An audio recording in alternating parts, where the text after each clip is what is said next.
वृत्त एवं स्पर्श रेखा। वृत्त एवं स्पर्श रेखा, तो इसका मतलब क्या होगा कि आपको एक सर्किल दिया जाएगा, वृत्त दिया जाएगा, ये वृत्त है। क्या ये वृत्त। और इस वृत्त, ये वृत्त कैसे बना? ये वृत्त बना अनेक बिंदुओं से। अनेक बिंदुओं का समुच्चय है। ये अनेक बिंदुओं क्या होता है? समुच्चय होता है। और उन बिंदुओं को मिलाने पर जो आकृति निर्मित होती है वो होती है वृत्त। ये वृत्त का क्या होता है? केंद्र बिंदु। वृत्त का केंद्र बिंदु। तो वृत्त के केंद्र बिंदु से या निश्चित नियत बिंदु से समान दूरी पर स्थित बिंदुओं का बिंदु पथ वृत्त कहलाता है। ठीक है, तो ये है एक निश्चित दूरी पर अनेक बिंदुओं का समुच्चय है और उन समुच्चय को क्या कहा जाता है? वृत्त कहा जाता है। क्या कहा जाता है? वृत्त कहा जाता है। तो इस बिंदु से यदि अपन ये जो केंद्र बिंदु है, मान लेते हैं ये बिंदु O है, इससे इस बिंदु की दूरी, इस बिंदु की दूरी या किसी भी बिंदु की दूरी लेंगे तो सभी की सभी दूरियां क्या आएगी? बराबर आएगी। बराबर आएगी तो इस दूरी, मान लेते हैं ये दूरी क्या है? R। क्या है? दूरी R है। और ये वृत्त की त्रिज्या कहते हैं ना R को। R वृत्त की क्या होती है? त्रिज्या होती है। अर्थात निश्चित दूरी है जिसे R से डिनोट कर दिया, यही वृत्त की त्रिज्या कहलाती है। तो वृत्त की त्रिज्या की यदि आप परिभाषा देना चाहें तो कैसे लिखेंगे? वृत्त, ये वृत्त की परिधि होती है बाहर वाली, तो वृत्त की परिधि और ये वृत्त का केंद्र, वृत्त की परिधि और केंद्र के बीच की दूरी को वृत्त की त्रिज्या कहते हैं। क्या कहते हैं? वृत्त की त्रिज्या। और वृत्त की त्रिज्या कितनी हो सकती है? ये वृत्त की त्रिज्या कितनी हो सकती है? अनेक हो सकती है, अनंत हो सकती है, बहुत सी वृत्त की त्रिज्याएं हो सकती है। और ये वृत्त का केंद्र बिंदु होता है। और ये क्या कहलाता है? मतलब केंद्र बिंदु से एकदम गुजरता हो दोनों साइड से, तो उसे कहते हैं व्यास। क्या कहते हैं? व्यास। ये व्यास है तो जो परिधि के दोनों सिरों को मिला रहा है और वृत्त के केंद्र से होकर गुजर रहा है। तो वृत्त में कितने व्यास खींचे जा सकते हैं? वृत्त में अनंत व्यास खींचे जा सकते हैं। वृत्त में ऐसे भी तो व्यास खींच सकते हैं, ये भी तो खींच सकते हैं। मेन मतलब क्या है कि केंद्र से जाना चाहिए, केंद्र से जाना चाहिए, तो वृत्त के बहुत से व्यास खींच देंगे हम लोग, तो अनंत व्यास हो जाएंगे। और ये वृत्त है, ये वृत्त का केंद्र बिंदु, और ये जो वृत्त की परिधि को मिला रही है दोनों सिरे, रेखा जो वृत्त की परिधि को दोनों सिरों को मिलाए, ये क्या कहलाता है? वृत्त की जीवा। वृत्त की जीवा। वृत्त की जीवा ये है। ये व्यास भी वृत्त की जीवा ही होता है, लेकिन सबसे बड़ी जीवा। आपको पूछा जाए वृत्त की सबसे बड़ी जीवा का नाम बताइए, तो आपको बताना होगा व्यास। क्या लिखोगे? व्यास। सबसे बड़ी जीवा, वृत्त की सबसे बड़ी जीवा होती है व्यास। मतलब यहां से यदि अपन लाइन खींचना चाहें तो सबसे बड़ी लाइन ही आएगी, और यहां से इस प्रकार से लाइन खींचेंगे तो वो क्या होगी? छोटी तो होगी इस रेखा से, बाकी रेखाओं से क्या आएगी? छोटी आएगी। सबसे बड़ी रेखा ये तो आएगी। तो इस बड़ी रेखा को व्यास भी बोलते हैं, जो केंद्र से होकर जा रही है। ठीक है, और बाकी सभी जीवाएं कहलाती हैं। अब यदि वृत्त, ये वृत्त है और वृत्त की परिधि को पार कर जाए, रेखा दोनों तरफ वृत्त की परिधि को पार कर जाए, तो उसे बोलते हैं छेदक रेखा। कौन सी रेखा होती है? छेदक रेखा। यह वृत्त की छेदक रेखा कहलाती है।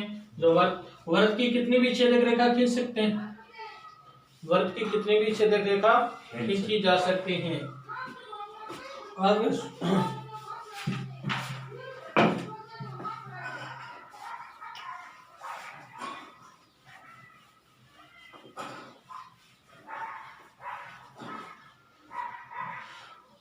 ये वृत्त था, ये वृत्त का केंद्र बिंदु। और वृत्त को जब इस प्रकार से छू करके रेखा खींची जाए, यानी कि वृत्त को स्पर्श करती हुई रेखा जाए, तो उस रेखा का नाम होता है स्पर्श रेखा। स्पर्श रेखा किसे कहते हैं? वह रेखा जो वृत्त को एक बिंदु पर स्पर्श करती है। स्पर्श रेखा वृत्त को कितने बिंदु पर स्पर्श करती है?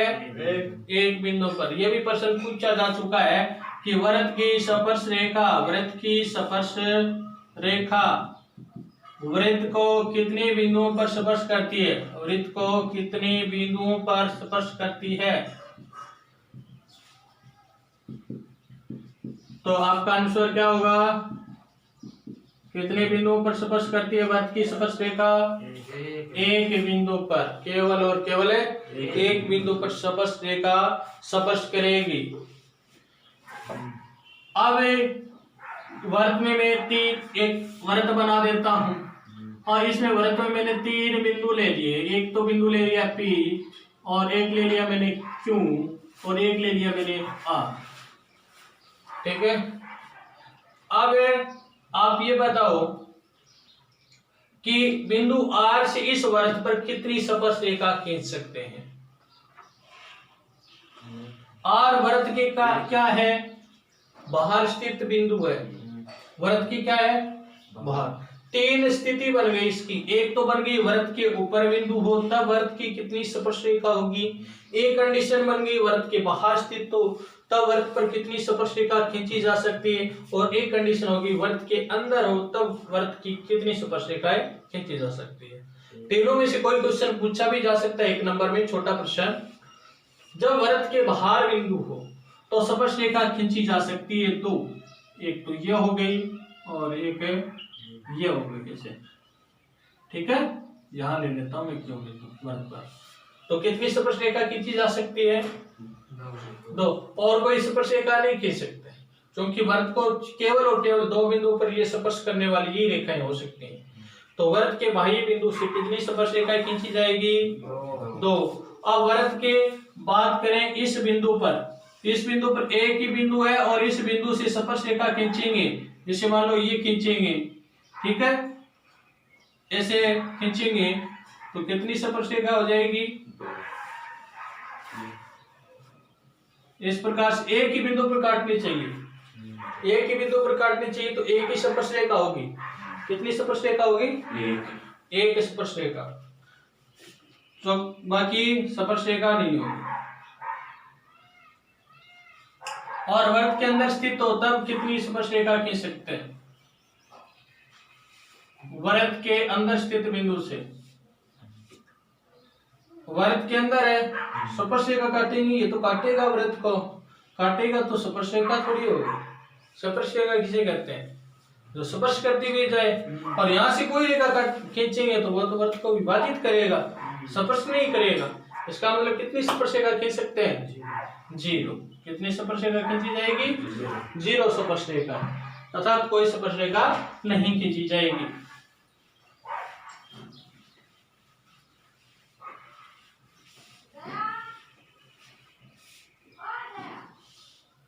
ये वृत्त और ये वृत्त की क्या है, केंद्र बिंदु। ये वृत्त की क्या कहलाती है, त्रिज्या। और ये वृत्त की क्या कहलाती है, स्पर्श रेखा। ये बिंदु मान लेते हैं P और ये स्पर्श रेखा मान लेते हैं AP। ठीक है, तो स्पर्श रेखा और वृत्त की त्रिज्या परस्पर लंबवत होती है। क्या होती है, लंबवत, अर्थात 90 डिग्री का कोण बनाती है। वृत्त की त्रिज्या और स्पर्श रेखा, या वृत्त की त्रिज्या स्पर्श रेखा पर लंब होती है। अगर कुछ किया जाए, वृत्त की त्रिज्या स्पर्श रेखा पर खालिस्तान होती है, तो क्या लिखना है, लंब। या वृत्त की त्रिज्या और स्पर्श रेखा के द्वारा कितने डिग्री का कोण बनता है, तो 90 डिग्री का कोण बनता है। कितने डिग्री का कोण बनता है, 90 डिग्री का कोण बनता है। और आपको ये भी पूछा जा सकता है कि जब ये मान लो दे दे कि ये वृत्त की त्रिज्या है और यहाँ पर 90 डिग्री का कोण है, तो बताइए OP रेखा क्या होगी। OP रेखा वृत्त की स्पर्श रेखा होगी। जब 90 डिग्री का कोण दे रखा हो, त्रिज्या दे रखी हो, तो वो स्पर्श रेखा हो जाएगी। ठीक है, उल्टा भी पूछा जा सकता है।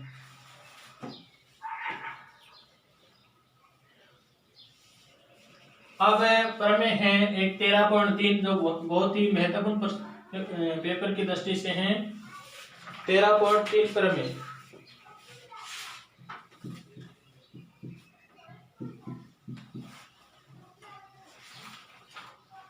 और मैं दी गई 13.3 कि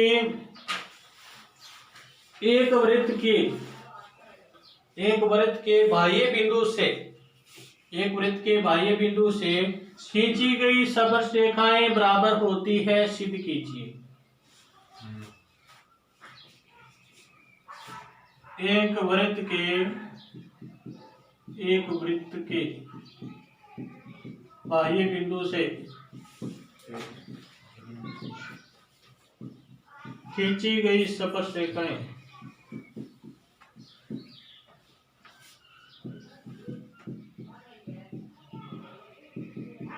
समान होती है, सिद्ध करें।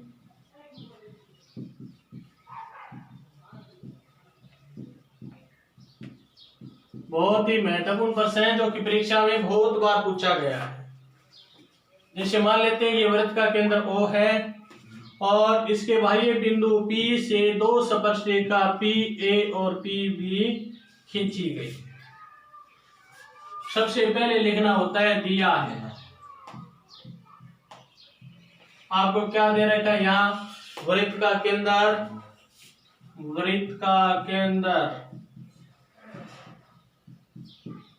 O तथा बाह्य बिंदु P से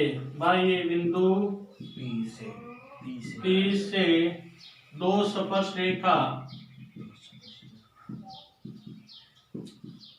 PA और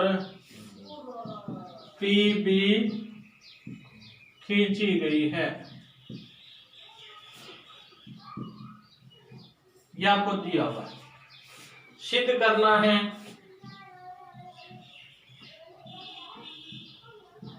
सिद्ध क्या करना है कि बाह्य बिंदु से खींची गई स्पर्श रेखाएं बराबर होती है, यानी कि PA और PB दोनों बराबर होंगी, ये सिद्ध करना है।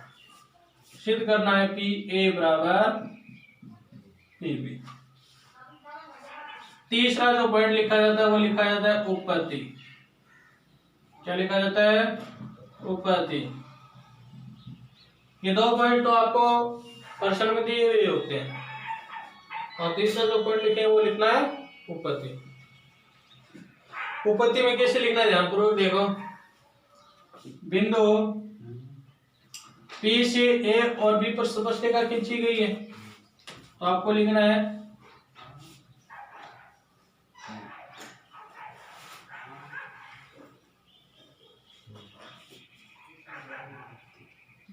O को P से मिलाया, O को P से मिलाया।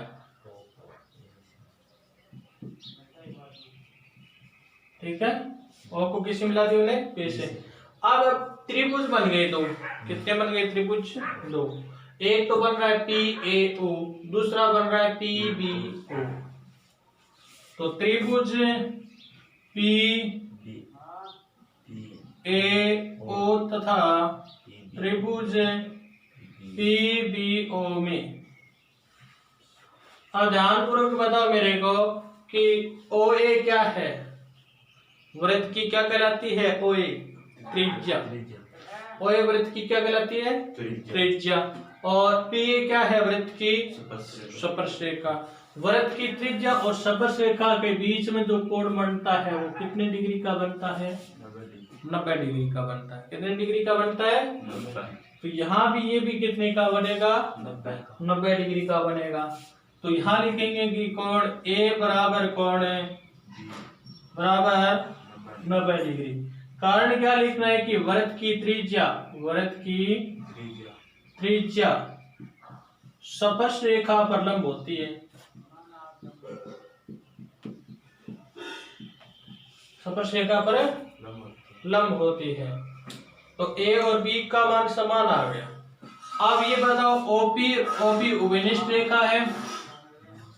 कौन सी रेखा है? अर्थात दोनों ही त्रिभुजों में यही तो रेखा काम आ रही। OP इस त्रिभुज, ऊपर वाले त्रिभुज की भुजा है और नीचे वाले त्रिभुज की भुजा है। दोनों ही में भुजा है तो उपनिष्ठ भुजा होगी।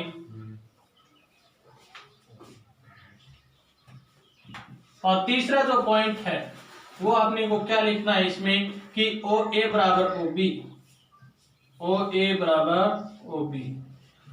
ये भुजा और ये बराबर है, क्यों है? भुजा है ओ ए और ओ बी, ये वृत्त की क्या कहलाती है? ओ ए क्या है वृत्त की त्रिज्या, ओ बी क्या है वृत्त की? वृत्त की त्रिज्या सदैव क्या होती है? बराबर। तो ओ ए और ओ बी क्या होगी? बराबर होगी। तो ओ ए बराबर ओ बी, एक ही वृत्त की त्रिज्या, एक ही वृत्त की त्रिज्या,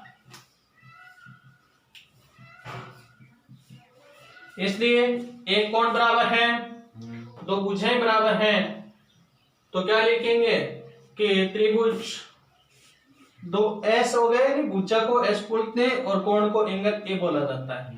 तो लिखेंगे कि एस ए एस नियम से त्रिभुज पी ए ओ सर्वांग सम त्रिभुज पीबीओ कि कोई भी तीन आकृति में, मतलब चाहे कोण हो भुजा हो, बराबर हो जाए तो सभी वो दोनों के दोनों त्रिभुज सर्वांगसम होते हैं। क्या होते हैं? सर्वांगसम। और सर्वांगसम त्रिभुजों के संगत भाग सारे के सारे बराबर होंगे, इसलिए ये सर्वांगसम त्रिभुज है। और सर्वांगसम त्रिभुज है तो पी ए भुजा किसके बराबर आ जाएगी? इसलिए पी ए बराबर पी बी बाई सीपीसीटी, सर्वांगसम त्रिभुज के संगत भुजा बराबर होती है। ये सिद्ध करना था आपको।